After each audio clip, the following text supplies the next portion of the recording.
Nuk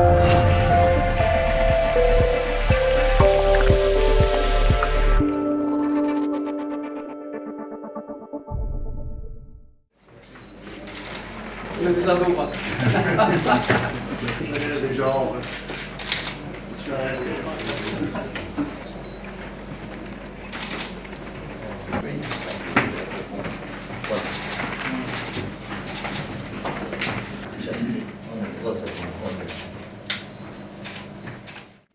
Rikonfirmuam po ashtu vendosmërinë tonë, shumë të drejtë, që ne të vazhdojmë deri në fund me projektin tonë, sepse konsiderojmë se oferta jonë është në të mirë të zhvillimit demokratik të Kosovës, dhe në të mirë të ndërtimit të institucioneve të drejta, institucioneve demokratike dhe institucioneve cilat do të ofrojnë zgjidhje për ardhmërinë e vendit tonë.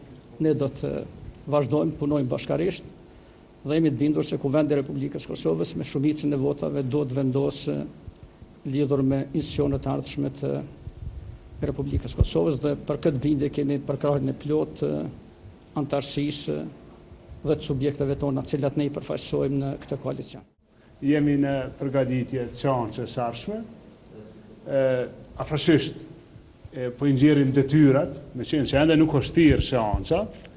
Njëra nga detyrat mund të jetë edhe thirrja e seancës, në rast se ka vonesë, në rast se seanca nuk thirret deri në fund kësaj jave, atëherë do të veprojmë. Kuptohet, është e dhimbshme kohëzgjatja e qeverisjes vendit nga një qeveri nikje, por fal marrëveshjes son për koalicion 10 qershorit, nuk kemi thaçi 3.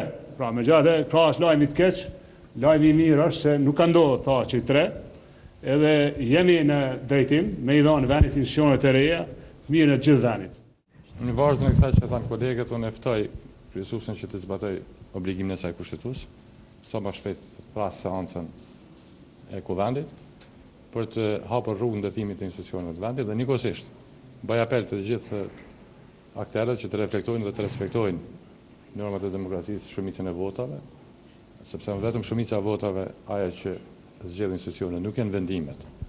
Ne natyrisht, siç dini, kemi respektojmë vendimet e organeve gjyqësore, por gjithashtu ne jemi të obliguar të zbatojmë vullnetin e qytetarëve të Republikës së Kosovës, vullnet i cili është i përmbledhur në shumicën e këtyre subjekteve politike dhe të partnerëve të tjerë përveç ne si koalicion, dhe presim që sa më shpejt institucionet dalin nga shumica parlamentare me vullnetin dhe vetë dëshirën e përfaqësuesve të tyre.